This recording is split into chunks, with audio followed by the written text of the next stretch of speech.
Malumunuz olduğu üzere bütün dünya bir pandemi krizinden geçmektedir. Maalesef bunun etkilerini biz de ülke olarak hissetmekteyiz.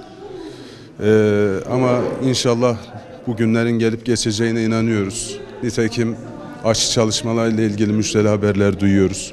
Bu yönde de ülkemize gelecek aşılar şimdiden bekliyoruz.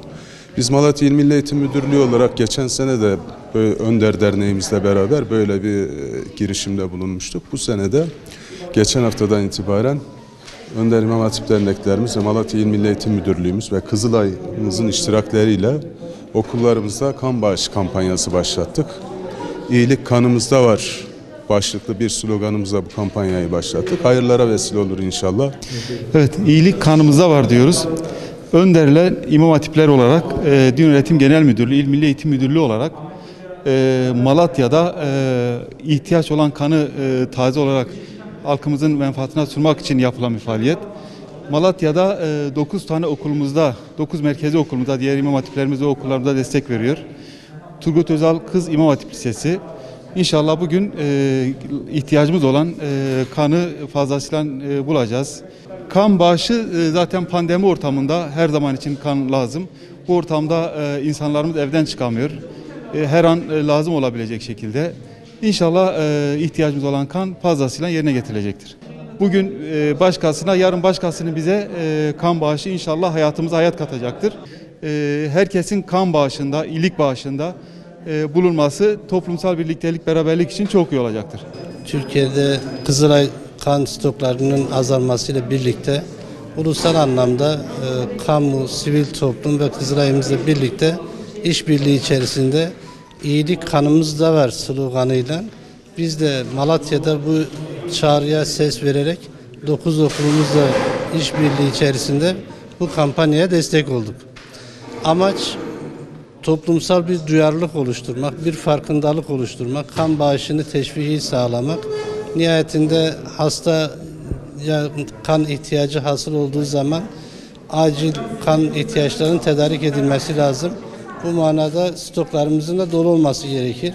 Malumlarınız olduğu üzere bölgemiz deprem bölgesi ve bu ara salgın süreci olduğundan dolayı insanlar salgında ve bu olağanüstü durumlarda kan vermekten imtina ediyorlar. Ve dolayısıyla Kızılay'ın kan stokları haliyle erimiş oluyor. Bunda bir duyarlılık oluşturma adına Kızılay'daki kan stoklarını artırmaya dönük Önder ve Din Öğretimi Milli Eğitim Müdürlüğümüz bugün de Turgut Özal Anadolu Kız İmam Hatip Lisemizde bu organizasyonu yürütüyoruz. Umuyor ve inanıyorum ki Malatya'mızda bu çağrıya ciddi bir karşılık verilir. Okullarımızda ciddi bir kan bağışı yapılır.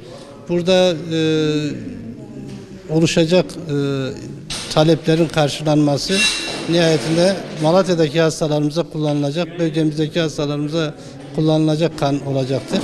Ben bu konuda toplumsal bir duyarlılık bekliyorum. İnşallah bir an önce bu stoklar tekrar ihtiyaç hasıl olacak şekilde karşılanır ve bu amaçla gerçekleşmiş olur. Kampanya geçen hafta başlamış oldu.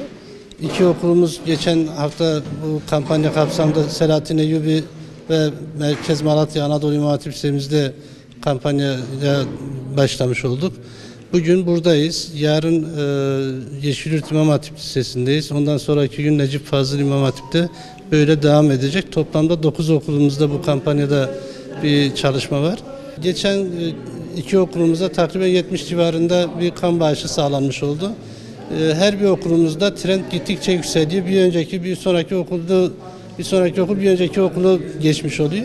Bu vesileyle ben buradaki bağışın daha yükseleceğini, Yeşilyurt İmam Hatip'te daha yükselen bir trend yakalanacağını, sonraki okullarda artarak devam edeceğini düşünüyorum. Milletimizin de bu hassasiyete, bu duyarlılığa karşılık vereceğini düşünüyorum. Okulumuz Turgut Özal Kız İmam Hatip Lisesi'nde kan bağışı çalışması yapıyoruz. Mahallemizde velilerimizle, öğretmenlerimizle, komşu okullarla irtibata geçerek bu bağış kampanyasının tanıtımını yaptık. İnşallah talep çok fazla olur, yardım talebi çok fazla olur. Temennimiz bu. Şu anda ilgilenen, gelen tüm destekçilerimize teşekkür ediyoruz. Muhtarımız özellikle mahalle camilerimizin hepsinde cuma namazında vaazla beraber duyurusunu yaptı.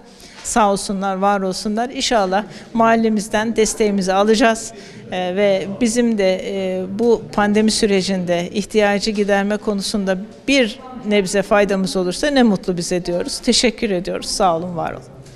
Ben kan bağışında bulunmak için, işin doğrusu plazma vermek için gelmiştim ama plazma veremeyeceğim söylendi. Onun yerine tam kan bağışında bulunacağım.